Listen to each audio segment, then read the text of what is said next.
मेरी माला टूट गई, मैं राम भजन से छूटी। भला हुआ मेरी माला टूट गई, मैं राम भजन से छूटी। मेरे सिर से टली बला, भला हुआ मेरी माला टूट गई, मैं राम भजन से छूटी। मैं राम भजन से छूटी। नमस्कार मेरे प्यारे भाइयों, मेरे परमात्मा के प्यारे जीव हंसों।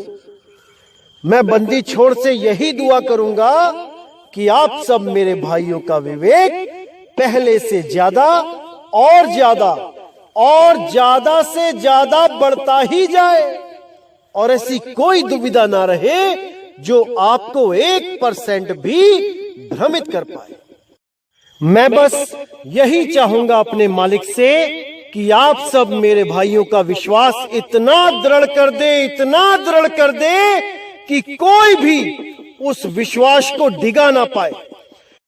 कितने ही काल के दूत क्यों ना आ जाएं अपना अपना अज्ञान सुनाने के लिए, लेकिन आप हर चीज को, उनकी एक एक चालाकी को बड़े आराम से समझ जाओ, बड़े आराम से उनकी चालाकी को पकड़ सको, ताकि आपको कोई भी मूर्ख ना बना पाए। मेरे भाइयों, ना बना पाए। मैं मालिक से यही अरदास करूंगा, क्योंकि आपको पता है कि 2020 आने वाला है, और इस 2020 में हमारे खिलाफ इतने YouTube चैनल आएंगे, इतने YouTube चैनल आएंगे कि आप सोच भी नहीं सकते। हर जगह आपको केवल हमारे बारे में ही बताया जाएगा कि मदन पंथ ये है, मदन पंथ वो है, मदन पंथ यहां ध्यान लगवाता है, मदन पंथ वहां ध्यान लगवाता है। बस यही काम रह जाएगा सब काल के दूतों को 2020 में, क्योंकि काल भगवान को भी पता है कि अगर मदन पंथ की आंधी को अभी ना रोका गया तो इन सब के अज्ञान के तंबू उखाड़ दिए जाएंगे। इसीलिए ये पूरा जोर लगा रहे हैं कि मदन पंथ के खिलाफ ज्यादा से ज्यादा बोल के आप लोगों को भ्रमित किया जा सके। यहां तक कि ये लोग झूठी ऑडियो, झूठी वीडियो, झूठे स्क्रीनशॉट दिखाने से भी नहीं बाज आएंगे। ये साम दाम दंड भेद हर चीज लगा देंगे आपके ऊपर कि कैसे भी आपको भ्रमित किया जा सके। लेकिन मेरे भाई, ये आपने देखना है कि आपने अपने विवेक को जगा के रखना है कि उस विवेक को सुला देना है। हमने तो अपना काम कर दिया है। परमात्मा के इस मूल ज्ञान को, परमात्मा के इस दिव्य ज्ञान को आपको खोल खोल के समझा दिया गया है। अब आपका काम बचा है मेरे भाई कि इसको समझना है कि इस ज्ञान को नहीं समझना है। ये आपने देखना है। मैंने अपनी तरफ से हर चीज बिल्कुल क्लियर कर दी है। अब आपने देखना है कि 52 अक्षरों के जाल में फंसना है या उस आदि अक्षर, उस पार ब्रह्म परमपिता परमात्मा का ध्यान करना है। अब ये आपने देखना है, क्योंकि हर चीज आपको समझा दी गई है। कुछ नहीं बचा है जो नहीं समझाया गया। हर चीज एकदम क्लियर कर दी गई है। तो जैसे कि पिछली ऑडियो में मैंने चरणामृत के बारे में आपको बताया कि कितना जरूरी है चरणामृत लेना, तो उसके बाद अब कंठी पे बात करेंगे कि कंठी गले में धारण करना क्यों जरूरी है, और जो तिलक लगाया जाता है नामदान के वक्त वो क्यों जरूरी है। देखो मेरे भाइयों, ये हमको भी पता है कि कंठी जीव है कि निर्जीव है, ये हमें भी पता है। लेकिन जब हम किसी पंथ की मर्यादा में जुड़ते हैं, परंपरा में जुड़ते हैं, तो हमें उस परंपरा के बारे में पता होना चाहिए, उसके बारे में पूरा ज्ञान होना चाहिए। अंधी भेड़ की तरह नहीं लग जाना चाहिए किसी के भी पीछे। आखिर उसका लॉजिक क्या है, हमें पता होना चाहिए।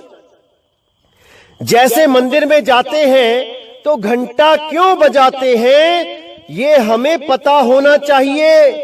ऐसे ही नहीं कि लाइन में खड़े हो गए कि तूने बजा दिया तो मैंने भी बजा दिया, इससे कोई लाभ नहीं होगा। ये जो मंदिर में, गिरजाघर में जो घंटे लगे हैं, ये क्या निशानी है इसकी कि भाई वो शब्द गुरु है, वो शब्द धुन है जिसके द्वारा आपकी मुक्ति होगी। ये निशानी है उसकी। नहीं तो कोई भगवान सो नहीं रहा कि आपने घंटा बजाया तो आपने भी उठा दिया उसको, और पीछे वाले ने देखा कि भगवान सो रहा, उसने भी घंटा बजा दिया उठाने के लिए। अरे अगर भगवान को ही उठाना होगा तो एक घंटा बहुत है, सबको बजाने की जरूरत नहीं है। मेरे भाई, ये सांकेतिक ज्ञान है कि असली परमात्मा देह नहीं, शब्द है, धुन है, धुन। लेकिन कोई उस धुन को घंटे की धुन समझ बैठा, कोई बांसुरी की धुन समझ बैठा, कोई वीणा की धुन समझ बैठा, कोई शंख की धुन समझ बैठा। आप देखोगे कि देवी देवताओं के पास भी कोई ना कोई वाद्य यंत्र है। आखिर क्यों है? क्योंकि वो भी अनहद नाद की साधना करते थे, वो भी अनहद नाद को सुनते थे। आप ग्रंथ पढ़ के देखिए, आपको हर चीज मिलेगी उसमें। तो ये सांकेतिक ज्ञान है, ना कि कोई भगवान को नींद से जगाने की कोई विधि है, कदापि नहीं। हम मंदिर में जाते हैं, हम टीका लगाते हैं माथे पे, उसका क्या मतलब है कि जिस भगवान को तुम देखना चाहते हो मंदिर में, असल में वो इंगला पिंगला सुषमना में बैठा है। वो ज्योत स्वरूपी मंदिर में, चर्च में ज्योत लगाते हैं, कैंडल जलाते हैं, ये उसी का संकेत है कि वो ज्योत स्वरूपी कहां बैठा है। पंडित जी आपके माथे पे तिलक लगा देते हैं लाल रंग का, कि वो लाल रंग की ज्योत इस त्रिकुटी में है। इसी तरह जब आप देखते हैं कि पंडित जी जो चोटी रखते हैं, जो पीछे सिर के चोटी रखी जाती है, उसका भी सांकेतिक ज्ञान है। ऐसे ही नहीं है, हर चीज के पीछे कोई लॉजिक होता है। तो आप देखेंगे जैसे पीपल का पेड़ है, लोग वहां जाके धागा बांधते हैं सुबह सुबह। क्यों बांधते हैं? क्योंकि उन ऋषियों मुनियों को पता था कि पीपल का पेड़ 20-22 घंटे ऑक्सीजन देता है, और सबसे ज्यादा ऑक्सीजन पीपल का पेड़ ही देता है। तो उन्होंने बोला कि आप वहां जाओ और उसके नीचे बैठा करो सुबह सुबह, बहुत अच्छी ताजी ऑक्सीजन मिलेगी। लेकिन कोई ना गया। तो इसको धर्म के साथ जोड़ दिया गया कि अगर आप पीपल के पेड़ के नीचे जाओगे और कोई मन्नत मांगोगे तो आपकी मन्नत पूरी होगी। तो इस फॉर्मूले पे लोगों ने विश्वास किया, क्योंकि किसी ना किसी को कुछ ना कुछ चाहिए ही चाहिए। तो वहां जाके मन्नत मांग के आने लगे। तो ऋषि मुनियों ने देखा कि भाई ऐसे तो बात नहीं बनेगी। वहां गए, 1 मिनट खड़े हुए, आंखें बंद करी, हाथ जोड़े, कुछ मांगा और घर को वापस आ गए। उद्देश्य तो पूरा नहीं हुआ। फिर ऋषियों मुनियों ने कुछ और तरीका निकाला कि इस इंसान को ज्यादा से ज्यादा देर कैसे वहां पे रुकाया जाए, रोका जाए उस पेड़ के नीचे। तो उन्होंने धागा बांधने की प्रक्रिया शुरू करवा दी कि बरगद के पेड़ के नीचे पहले तो 3, 4, 5 आरतियां गाओ, उसके बाद लाल धागा लो और घूम घूम के बरगद के पेड़ के 7 चक्कर लगाओ, और फिर वहां पे जल चढ़ाओ, फिर अपनी मन्नत मांगो फिर एक आरती गाओ और घर को जाओ। इस प्रोसेस में कम से कम आधा घंटा 1 घंटा लग जाता था। तो इससे उनको फायदा होता था, उनको ऑक्सीजन मिलती थी, उनका शरीर ठीक रहता था। जो जल सूरज को चढ़ाया जाता है वो इसलिए नहीं चढ़ाया जाता कि सूरज प्यासा है उसको पानी देना है, नहीं। ऋषियों मुनियों ने बोला कि अगर आप सुबह सुबह उगते हुए सूरज को जल चढ़ाते वक्त उस पानी के अंदर से अगर आप सूरज को देखते हो तो उसकी जो किरणें आती हैं वो आपकी आंखों के लिए बहुत लाभदायक है। तो वो उन्होंने बोला, लेकिन किसी ने माना नहीं, किसी ने नहीं किया। तो उन्होंने इसको धर्म के साथ जोड़ दिया कि जो भी ऐसा करेगा उसके मनोकामना पूरी हो जाएगी, उसको खुशियां मिल जाएंगी, ये हो जाएगा वो हो जाएगा। तो सब करने लगे, लेकिन मूर्खता कि कोई सही से बताने वाला नहीं मिला। आज सूर्यदेव को पानी चढ़ाते हैं, जल चढ़ाते हैं तो आंखें बंद कर लेते हैं। अरे क्या फायदा हुआ उसका? उस धार में से, लोटे की धार में से, पानी की धार में से सूरज को देखना होता है, तब उसकी किरणें आंखों में आती हैं, उसका विशेष लाभ मिलता है। तो ये सारे प्रोसेस केवल इस शरीर को ठीक रखने के लिए बनाए गए। हल्दी को लगाया जाता है शादी में, क्यों लगाया जाता है? क्योंकि जितने भी इन्फेक्शन हैं, जितने भी ये जर्म्स हैं, ये सब हल्दी खत्म कर दे, इसलिए लगाया जाता है।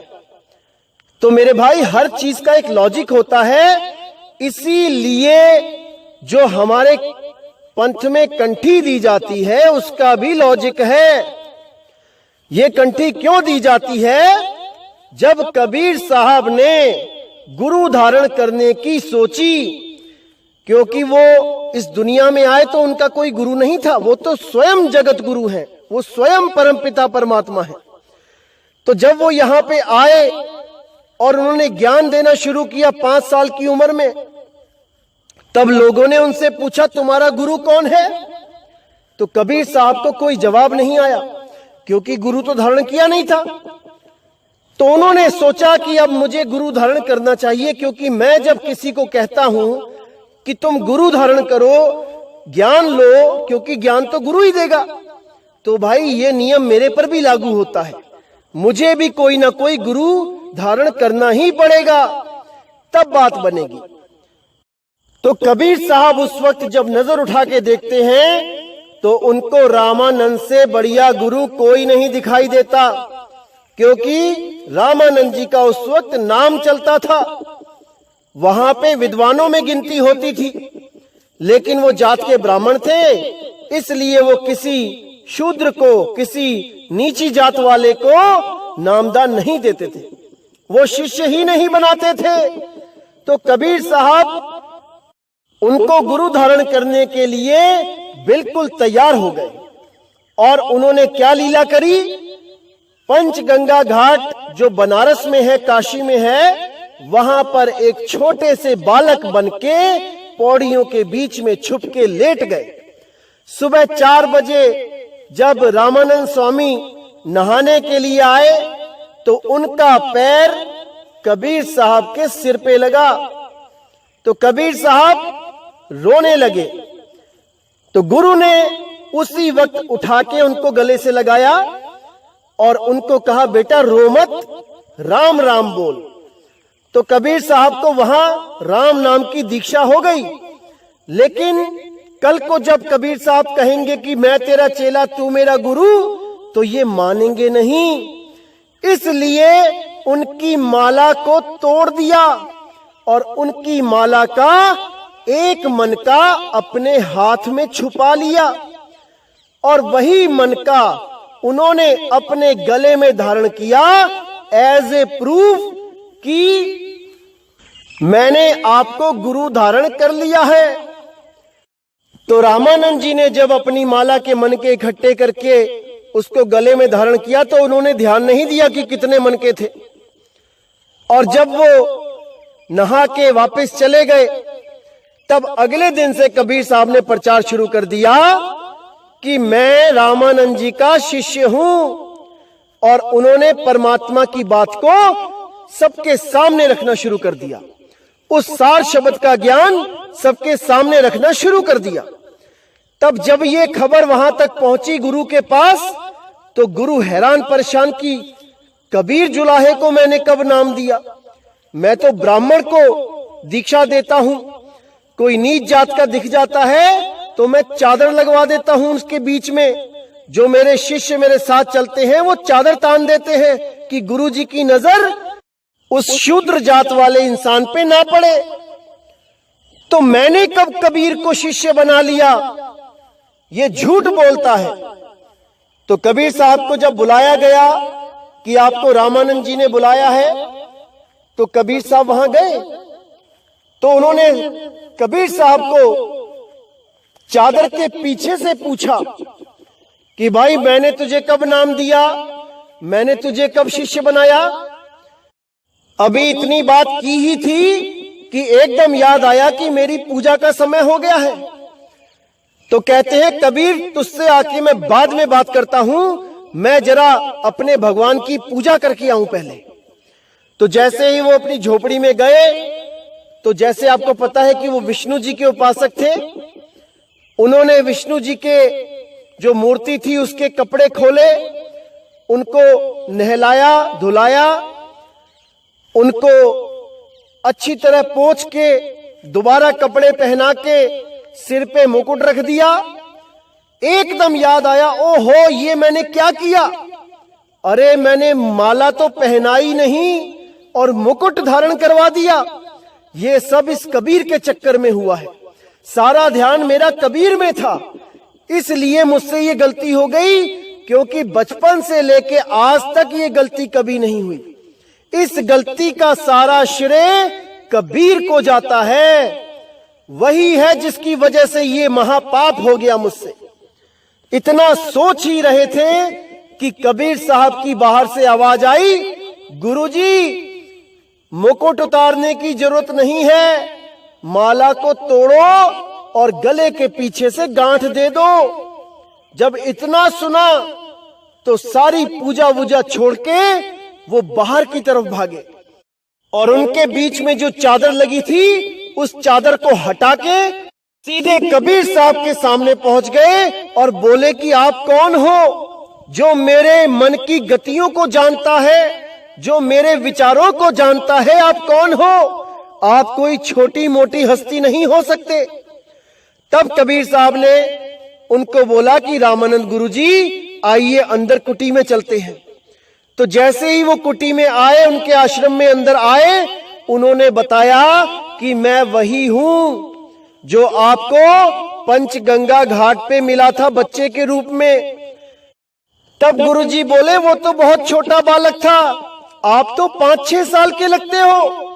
तब कबीर साहब ने वहां पे अपने 2 रूप करके दिखाए कि भाई वो भी मैं था और ये भी मैं हूं, और वो भी मैं नहीं था, ये भी मैं नहीं हूं। इसको समझना है मेरे भाइयों, इसको समझना है।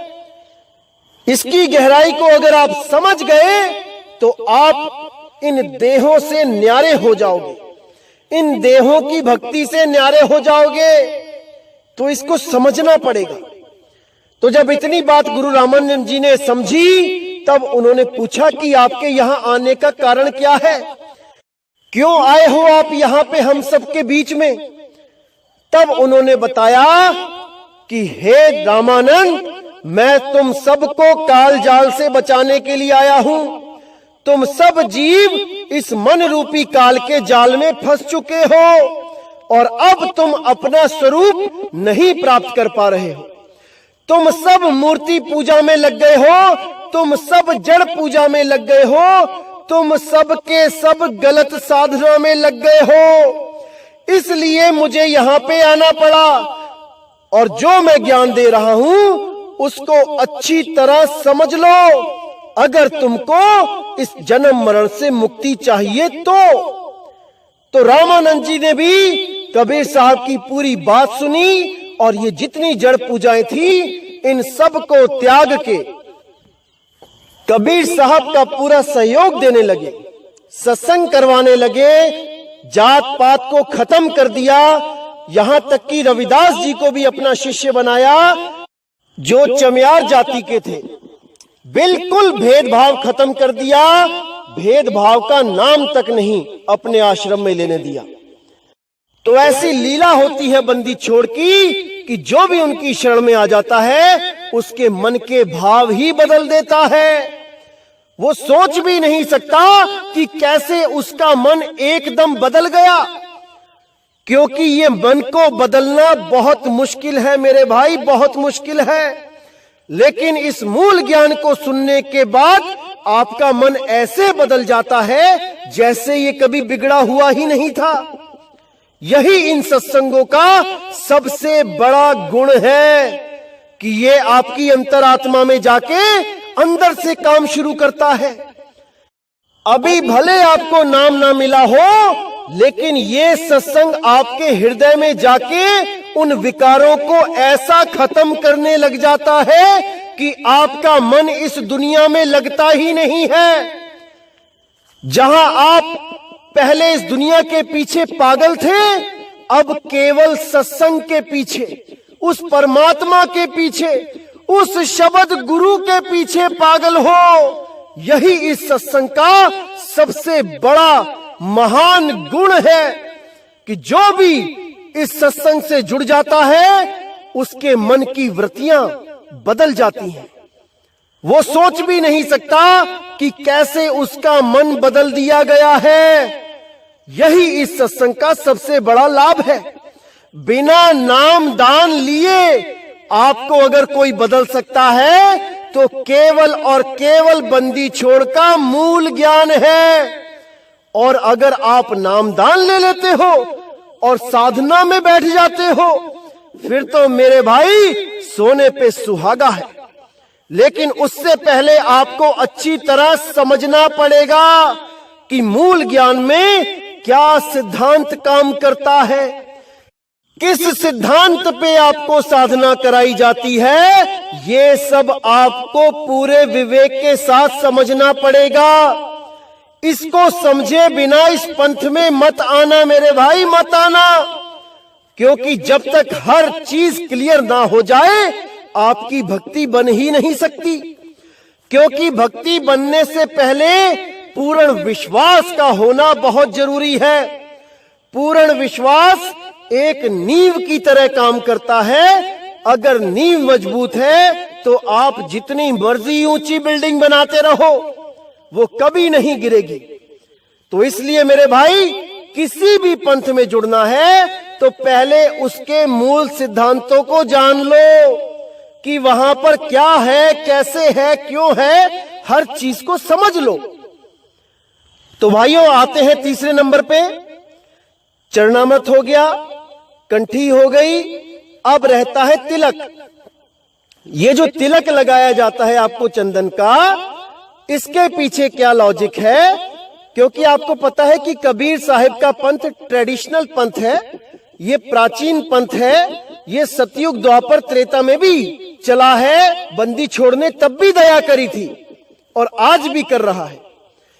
बस फर्क इतना है कि सतयुग द्वापर त्रेता में थोड़े थोड़े जीव लेके गए थे और खुद ही लेके गए थे, लेकिन कलयुग में कबीर साहब का जो पंथ चलना था, जो असली पंथ चलना था, वो अब 12 पंथों के नाश के बाद 13वां पंथ उजागर हुआ है। इसके बारे में उन्होंने कबीर सागर में जगह जगह बताया। तो इसी ट्रेडिशनल पंथ के बारे में आपको आज बताया जा रहा है कि वो चंदन क्यों लगाया जाता है, उसके पीछे क्या राज है, वो आपको बताते हैं। असल में बात तब की है जब गुरु रामानंद जी के पास कबीर साहब शिष्य बन के बैठ गए। तब वहां जब गोरखनाथ ने एक चैलेंज भेजा गुरु जी के पास कि हमारे साथ शास्त्रार्थ करो, ज्ञान चर्चा करो, और जो जीतेगा वो दूसरे को शिष्य बना लेगा। अगर मैं जीता तो आप ये कंठी माला उतार के कानों में कुंडल धारण करके मेरे शिष्य बन जाओगे। अगर आप जीते तो मैं अपना ये झोली झंडा जो भी मेरे पास है मैं ये चढ़ा दूंगा और आपके चरणों में गिर के आपका दास बन जाऊंगा। तो जब ये चैलेंज गुरुजी के पास आया तो गुरुजी परेशान हो गए, क्योंकि उनको पता था कि गोरखनाथ सिद्धियों में भरपूर है। वो कुछ ना कुछ ऐसा करेगा जिससे मैं हार जाऊंगा। तो बहुत उदासी में बैठे हुए थे। तब कबीर साहब ने पूछा, क्या हुआ गुरुजी? तो गुरुजी ने जब सारी बात बताई तो कबीर साहब बोले, कोई बात नहीं, इस शिष्य को आप आज्ञा दीजिए कि मैं उससे ज्ञान चर्चा कर सकूं। तो गुरुजी ने कहा, तुम्हें आज्ञा है। तो जब गोरखनाथ आए और गुरुजी के सामने बैठे तो कबीर साहब आके उनके बीच में बैठ गए और बोले कि गोरखनाथ हमसे चर्चा करो, क्या करना चाहते हो? तो गोरखनाथ ने जब उनको देखा तो वो देखता ही रह गया। ऐसा क्या हुआ था आपको बताते हैं। जब कबीर साहब बीच में आके बैठे उससे पहले उन्होंने एक ऐसा अखंड तिलक लगाया चंदन का कि गोरखनाथ चक्कर में पड़ गया कि ये कैसा तिलक लगा के आए हैं। वो तिलक अखंड तिलक था जो लिंग से लेके ब्रह्मरंध्र तक लगा हुआ था। उस तिलक को देख के गोरखनाथ हैरान परेशान हो गया कि अगर मैंने इसको हरा भी दिया तो इस तिलक को मैं चाटूंगा कैसे, क्योंकि वो जिसको भी हराता था उसका तिलक चाट जाता था और उसके कान में कुंडल डाल देता था। तो बहुत हैरान परेशान होता हुआ सामने बैठ गया। अब कबीर साहब से जब ज्ञान गोष्ठी शुरू हुई तो उसने क्या किया, त्रिशूल गाड़ के ऊपर बैठ गया। यानी कि उसने सांकेतिक ज्ञान दिया कि मेरी पहुंच त्रिकुटी तक है, इंगला पिंगला सुषमना तक है। तो कबीर साहब ने क्या किया, एक सूती धागे का गोला जेब से निकाला और सीधे हवा में उछाल दिया। अब वो धागा सीधा खड़ा हो गया और कबीर साहब जाके उस धागे के ऊपर बैठ गए। तो वो सांकेतिक ज्ञान क्या था कि गोरखनाथ तेरी पहुंच इंगला पिंगला सुषमना तक ही है, लेकिन मैं अधर में बैठा हूं, अधर में निराधार, क्योंकि वो धागा हवा में खड़ा था। और कबीर साहब ने बोला कि जब चाहूं तब इस सूरत रूपी धागे को मैं अधर तक खींच सकता हूं। ऐसे ही कबीर साहब प्रकट होते हैं, ऐसे ही कबीर साहब गुप्त होते हैं। शब्द से ही वो देह धारण करके आते हैं और देह शब्द में ही विलीन कर देते हैं। यही कबीर साहब के आने और जाने का राज है कि वो कहां से आते हैं और कहां को जाते हैं। शब्द से ही आते हैं मूल श्रुति के रूप में, नौतम सुरत के रूप में, और शब्द में ही समा जाते हैं। इसीलिए बोला है, सुरत समाए शब्द में, वाको काल न खाए। भाई जाप मरे अजपा मरे, अनहद भी मर जाए। तो गोरखनाथ जो जाप अजाप अनहद इन सब में उलझा पड़ा था, उसको ये बोध हो गया और वहां पे उसने अपनी हार स्वीकार कर ली। तो इसीलिए ये तिलक लगाया जाता है। लेकिन हमारे यहां नाक से लेके माथे पर तिलक लगाते हैं उस निशानी के तौर पे कि जैसे कबीर साहब ने गोरखनाथ पे विजय प्राप्त करी थी, ऐसे ही आपने इस दुनिया के सारे अज्ञान, जितना भी अज्ञान है, इसको समझकर इस अज्ञान पे विजय प्राप्त कर ली है। जितने भी अज्ञानी, जितने भी अधूरे गुरु आपको उलझा के बैठे थे, आपने उन पर विजय प्राप्त कर ली है। आप उनके चंगुल से निकल चुके हो। इसीलिए ये विजय तिलक लगाया जाता है आपके माथे पे कि अब आपकी जीत निश्चित है। अब 100% आप इस काल को खत्म करके अपने निज स्वरूप को प्राप्त कर पाओगे? 100%। इसीलिए बोला, मन को मार गगन चढ़ जाई, मान सरोवर पैठ नहाई। क्योंकि हर इंसान, जितने भी साधक हैं, इस काल भगवान ने उनको त्रिकुटी पे ही रोक रखा है। सबका ध्यान त्रिकुटी पे ही लगा रखा है। ये धुर नहीं है भाई, ये धुर नहीं है। हमने धुर में जाना है, जिसके लिए बाबा नानक कहते हैं, धुर की बाणी आई, जिन सगली चिंत मिटाई। हमने धुर में ध्यान रखना है, धुर में। हमने रास्ते के बीच में ध्यान नहीं लगाना है। अरे सीधे जाना है विहंगम चाल से, पक्षी की तरह उड़ते हुए, और अपने मूल में समा जाना है। इसी के लिए बोला, सतगुरु के लक्षण कहूं, अचल विहंगम चाल। इसी के लिए बोला गया है। वो अचल है, आपका स्वरूप अचल है, और आपकी सुरती इस 3 लोक में भटकी हुई है। उस सूरत को विहंगम चाल के द्वारा अपने अचल स्वरूप में लगाना है। समझ जाओ मेरे भाइयों, इसको समझ जाओ। अगर अब भी नहीं समझे मेरे भाई, तो कभी नहीं समझोगे, कभी नहीं समझोगे। अभी आखिरी मौका है। अगर ये मौका चूक गया तो मेरे भाई 84 में ऐसे धक्के खाने पड़ेंगे कि कोई बचाने नहीं आएगा, कोई नहीं आएगा। अगर अभी नहीं समझे तो कभी नहीं समझोगे।